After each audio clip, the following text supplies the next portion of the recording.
구약성경 시편 136편 1절에서 26절 말씀입니다.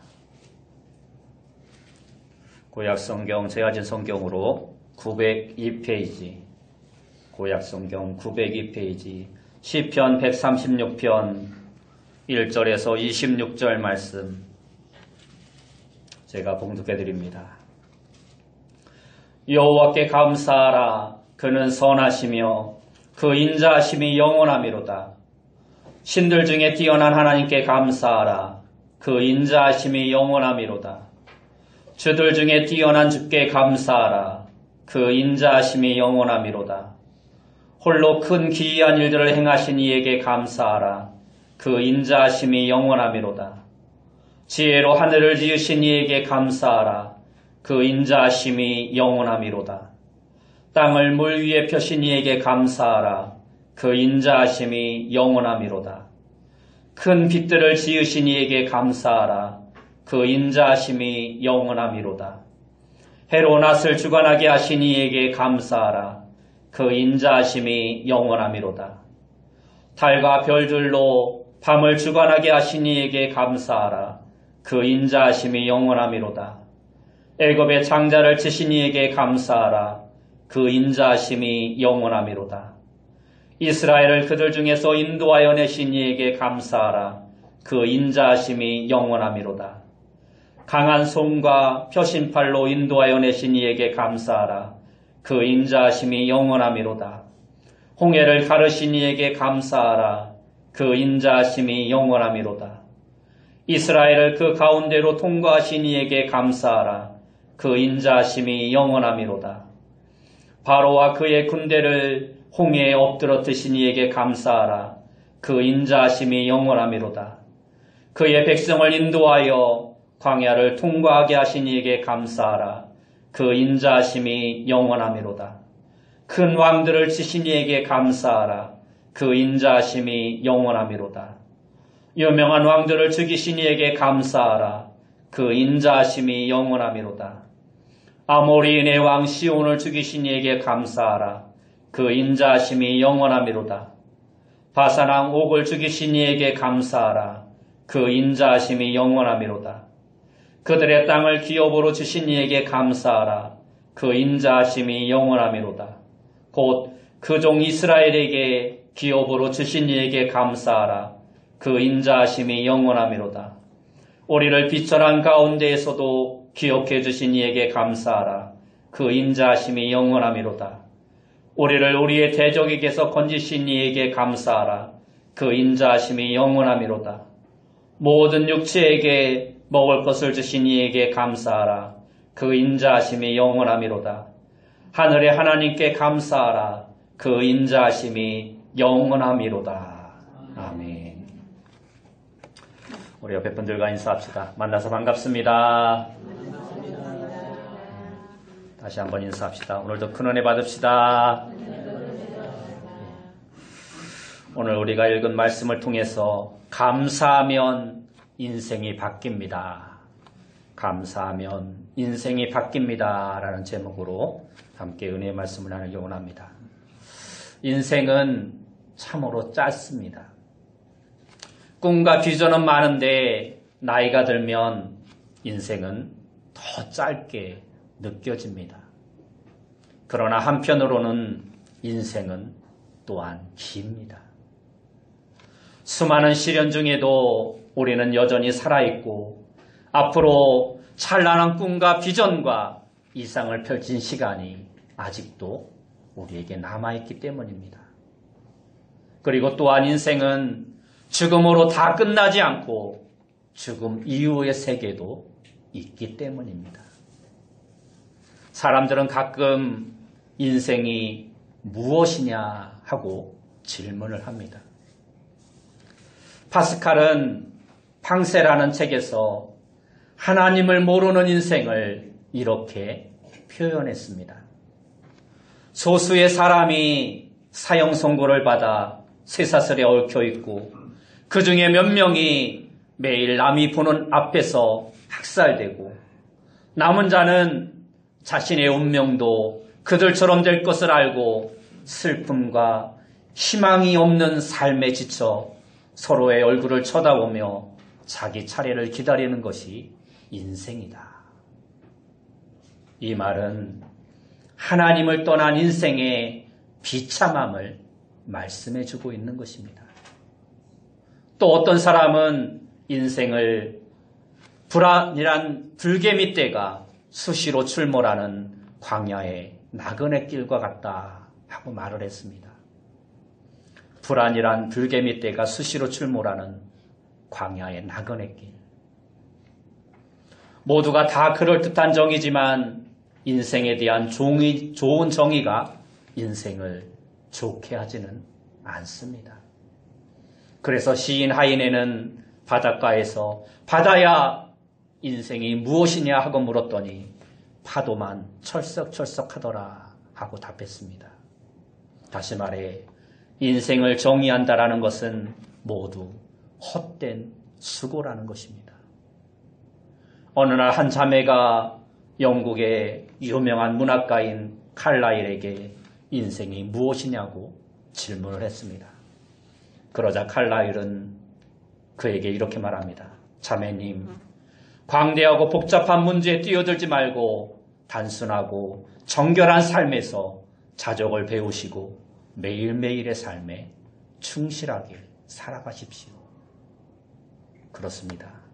중요한 것은 인생이 무엇인가 아는 것이 아니라 인생을 잘 살아가는 것입니다. 성도의 인생은 황무지에 핀 샤론의 장미꽃과 같습니다. 우리의 삶 가운데 샤론의 꽃 예수님이 마음속에서 피어나 예수님의 꽃향기를 날리는 삶을 살다면 그 삶이 얼마나 아름다운 삶이 되겠습니까? 우리의 삶을 복된 인생으로 만들려면 무엇보다 우리는 감사에 충실한 삶을 살아가야 합니다. 그리고 입에서 감사합니다란 말이 수시로 흘러나오게 해야 합니다.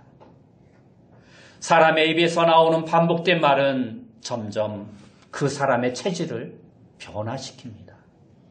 그래서 감사하는 말을 많이 하면 거꾸로 감사하는 말도 많이 듣게 되고 감사거리도 자연히 많이 생기게 되는 것입니다. 감사합니다란 말은 복을 부르고 기적을 낳는 주문과 같은 말이라는 것입니다. 그래서 식사할 때마다 감사합니다, 잘 먹었습니다 하고 하는 사람은 그의 미래가 밝고 건강해지는 것입니다. 또한 감사하면 표정도 밝아지고 건강도 회복되고 병의 면역력도 강하게 나타납니다. 또한 일도 잘 풀리고 인맥도 좋아지게 됩니다. 하나님은 어떠한 성도보다 감사하는 성도를 기뻐하십니다.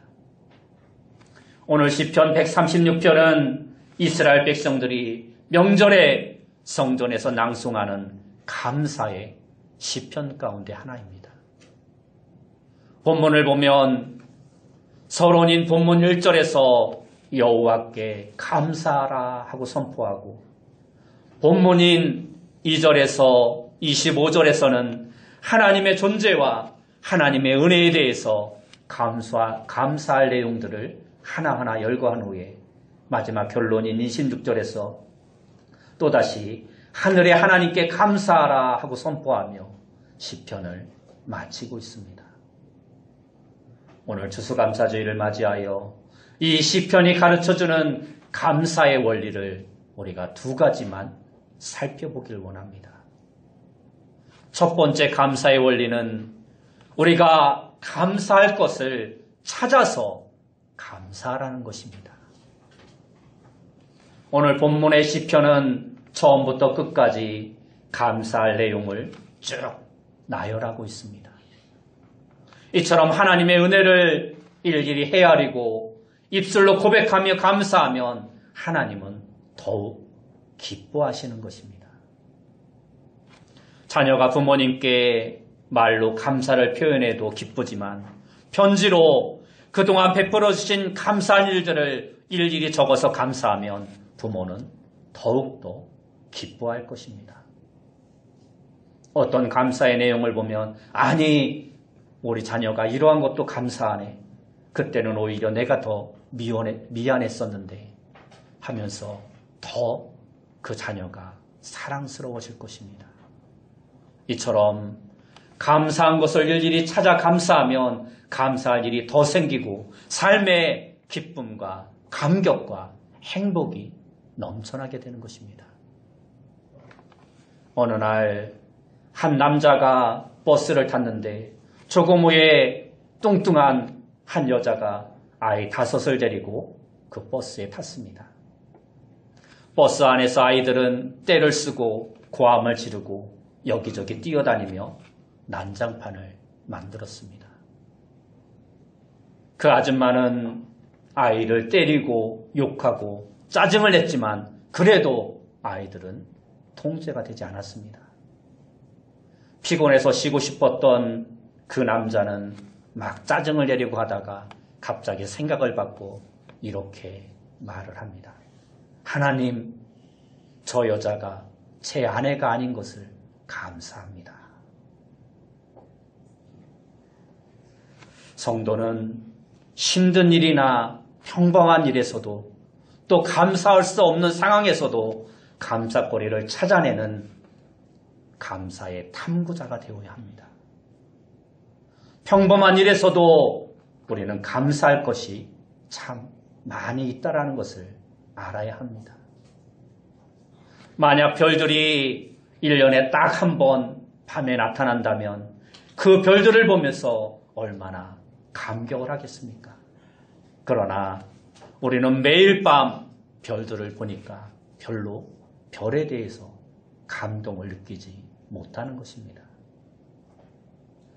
광야에서 처음 만나가 내릴 때 백성들은 이것이 무엇이냐 감격했지만 매일 만나가 내려지니까 나중에는 오히려 고기는 안 주고 매일 만나만 준다라고 불평하고 원망했습니다. 평범한 것에서도 감사거리를 찾고 늘 새롭게 감사할 줄 아는 비범한 인생이 되어야 합니다.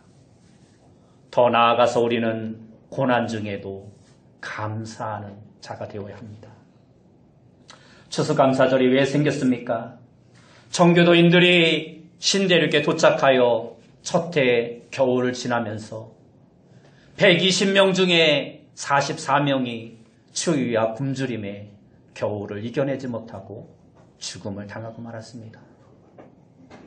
그리고 봄에 씨앗을 뿌리고 마침내 가을에 추수하게 되었습니다.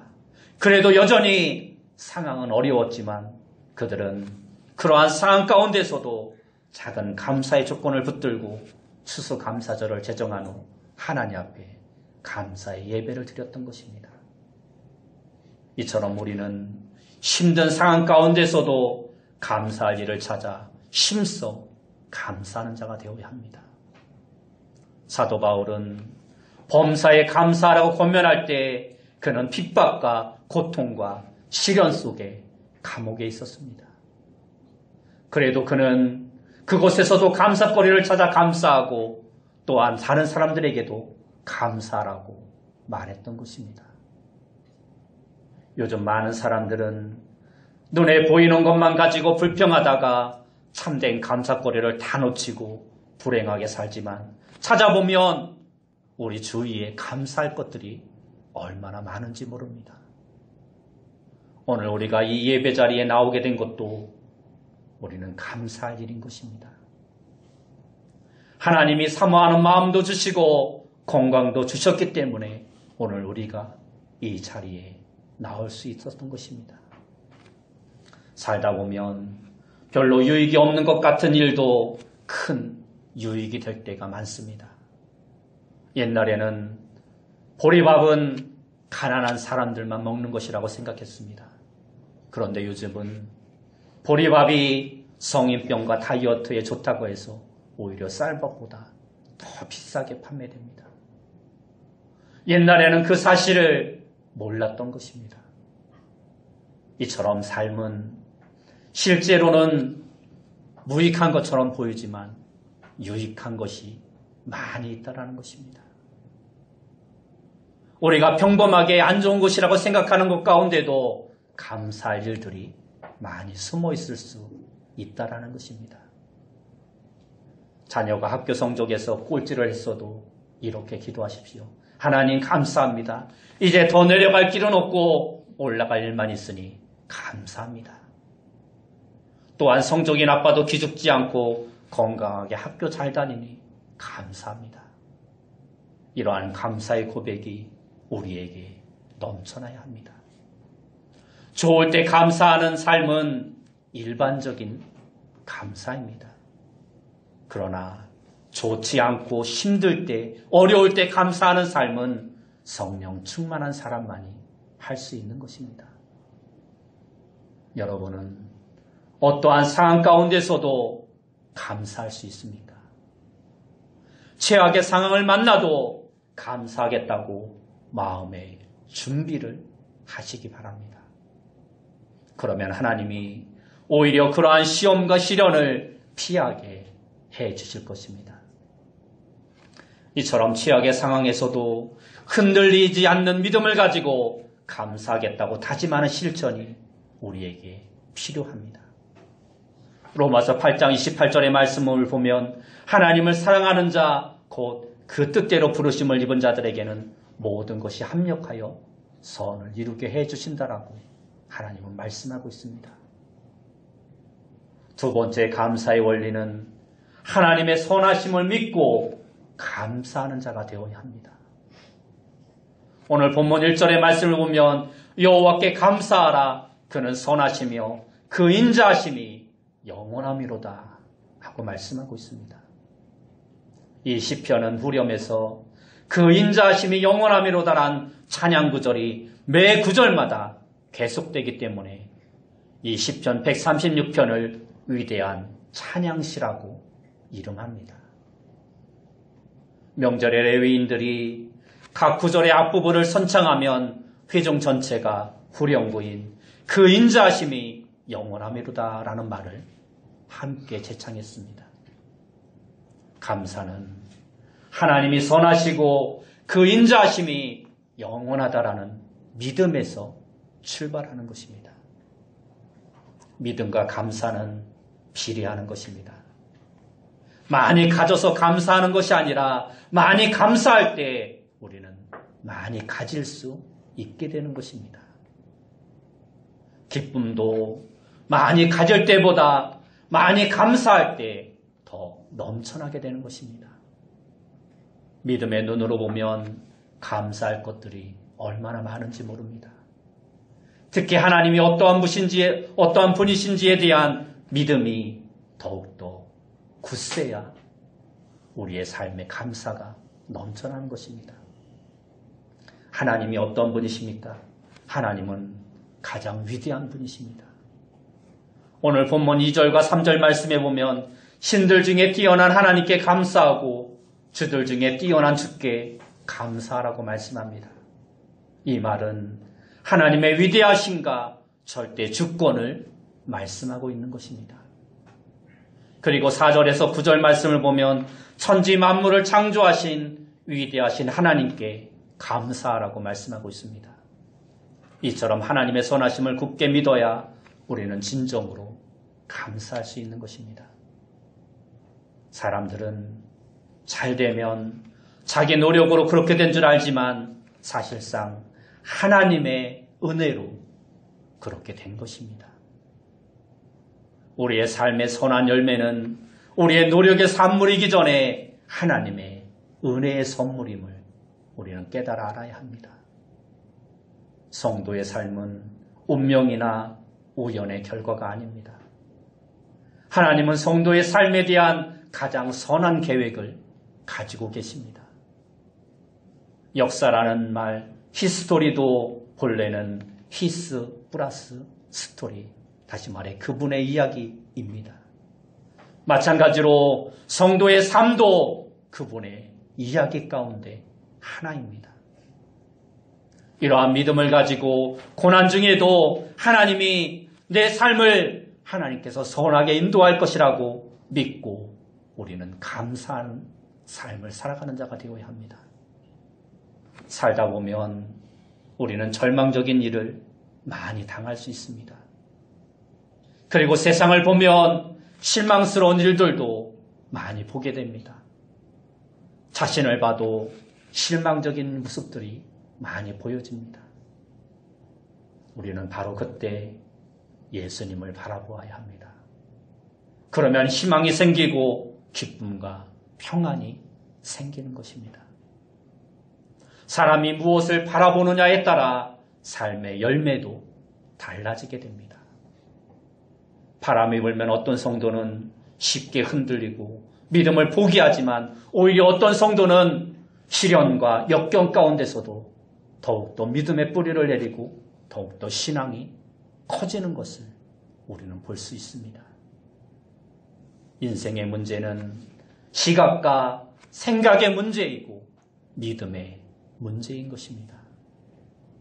믿음은 만사 형통을 약속하지 않습니다. 항상 기뻐하고 쉬지 말고 기도하고 범사에 감사하는 것이 믿음입니다.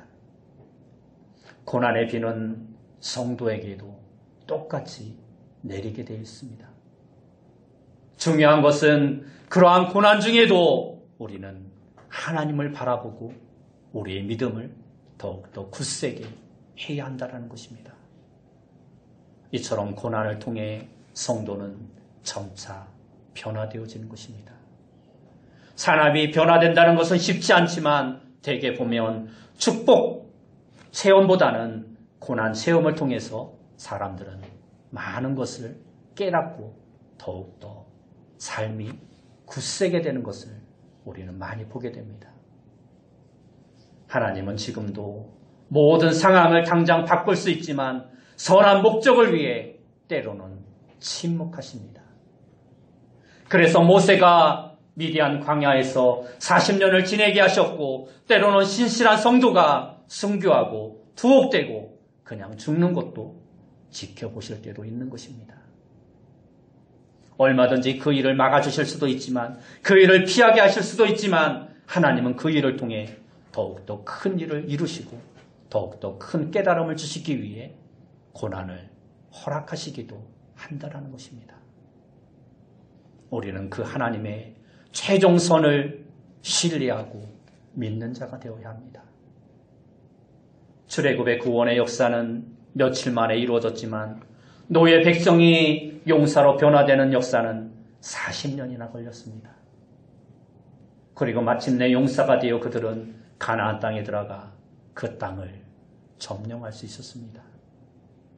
마찬가지로 우리의 구원도 중요하지만 우리가 주님의 용사가 되는 것이 더욱더 중요한 것입니다. 그러므로 광야의 시련 중에 환경의 변화를 위해 기도하기 전에 먼저 자기의 변화를 위해 우리는 기도하는 자가 되어야 합니다. 이처럼 자기 변화를 이루는 최상의 통로가 바로 범사에 감사하는 삶입니다. 범사에 감사하는 삶을 통해 자기가 변화되면 신기하게 우리의 환경도 변화되어지게 되어 있습니다. 결국 고난을 극복하는 최선의 길은 범사에 감사하는 삶에 있는 것입니다.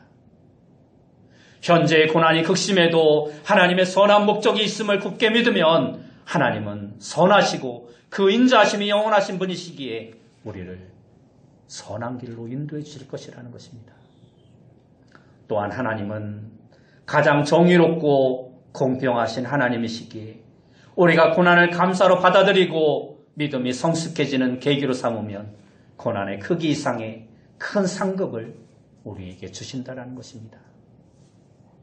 이렇게 우리가 감사하는 삶을 살아가면 우리의 인생이 바뀌어지게 됩니다. 사람은 빈손으로 이 땅에 왔다가 빈손으로 이 땅을 떠납니다. 그러므로 선한 목적도 없이 부자가 되려고 하면 나중에 인생은 허무해지고 마는 것입니다. 돈을 사랑하면 일만 하게 생기고 근심과 걱정만 커져가는 것입니다. 꿈과 비전을 향해 나아갈 때도 만족하고 감사하는 삶의 기초를 든든히 하고 더 많이 나누기 위해 꿈과 비전을 이루려고 해야 그 인생이 행복한 것입니다. 옛날 왕쥐에게 예쁜 딸쥐가 하나 있었습니다. 때가 되어 딸쥐를 시집 보내려고 왕쥐는 가장 강한 신랑을 찾았습니다. 그러다가 가슴이 넓고 따뜻한 태양을 찾아갔습니다. 왕쥐가 딸쥐 얘기를 하자 태양이 이렇게 말합니다. 왕이여, 제가 높은 곳에서 세상을 비춰도 구름이 가리면 저는 아무것도 아닙니다. 그러자 왕쥐는 구름을 찾아갔습니다.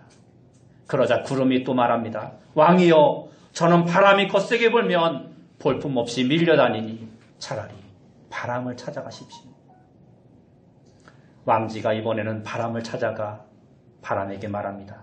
그러자 바람이 또 말합니다. 왕이여, 저는 힘이 강해도 수천 번 시도해도 넘어뜨리지 못한 돌기둥이 있습니다.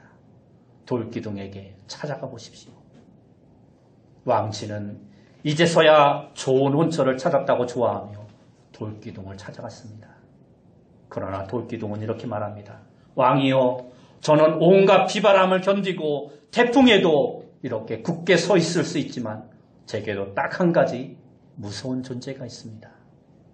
바로 제 발밑에 매일 들어와 땅을 파고 돌아다니는 쥐 선생 때문에 저도 언젠가는 결국 쓰러지고 말 것입니다. 결국 왕쥐는 돌고 돌아 같은 쥐 중에서 최고의 신랑 후보를 찾았다라고 합니다. 누구나 현재 자기 처지에서 최상의 행복의 조건을 만들 수 있어야 합니다. 그 사실을 깨닫고 자족하고 감사하는 사람이 가장 강하고 가장 위대한 사람이 될 수 있는 것입니다. 이처럼 감사거리를 잘 찾는 사람이 결국 하나님의 마음도 얻고 축복도 얻게 되는 것입니다. 여러분이 세금을 많이 내고 있다고 생각한다면 불평보다 감사하시기 바랍니다. 그것은 여러분들의 수익과 재산이 많다는 것입니다. 그림자에게도 감사하십시오. 그것은 지금 내가 햇빛을 받으며 잘 살고 있다는 것입니다. 전기료가 많이 나오는 것도 우리는 감사해야 합니다. 그것은 지금 자신이 많은 것을 누리며 살아가고 있다는 것입니다. 정부에 대해서 불평할 거리가 많은 것도 감사할 이유입니다. 그것은 지금 우리에게 말할 자유가 있다는 뜻입니다. 옆에서 누가 떠들어도 감사하십시오. 그것은 지금 내 귀가 잘 들리고 있다는 것입니다. 아침에 울리는 알람 소리에도 우리는 감사해야 합니다. 그것은 오늘도 새로운 하루를 시작할 생명을 하나님이 주셨다는 것입니다. 이처럼 우리는 모든 상황 가운데 감사거리를 찾을 수 있는 자가 되어야 합니다. 요즘 살기 힘들다고 어렵다라고 말하지만 그래도 과거보다는 우리가 살아가는 현재가 훨씬 더 살기 좋고 행복한 세상입니다. 그러나 현대인들은 불평과 원망 가운데 행복거리를 찾지 못하고 원망과 불평 가운데 살아가고 있다는 것입니다. 그러므로 우리는 감사를 찾아야 행복도 찾아오는 것입니다. 감사는 행복의 문을 여는 최상의 열쇠입니다. 행복의 유무는 감사 유무에 달려 있습니다. 행복의 크기는 소유의 크기에 달려 있지 않고 감사의 크기에 달려 있는 것입니다. 이처럼 수시로 감사, 범사에 감사하는 삶을 결단하며 우리의 삶에 감사를 체질화할 수 있는 그러한 삶이 넘쳐나야 합니다. 감사하면 행복이 찾아오고 감사하면 우리의 삶에 기적이 일어납니다. 잃어버린 감사를 회복할 때 우리의 잃어버린 소유도 회복되어질 것입니다. 범사에 감사하는 삶은 하나님과의 관계가 좋고 믿음이 좋다는 최대의 증거가 되는 것입니다. 여러분 모두가 항상 범사에 감사함으로 하나님을 기쁘시게 하고 내일의 축복을 예비하는 복된 성도님들이 다 되시길 예수님의 이름으로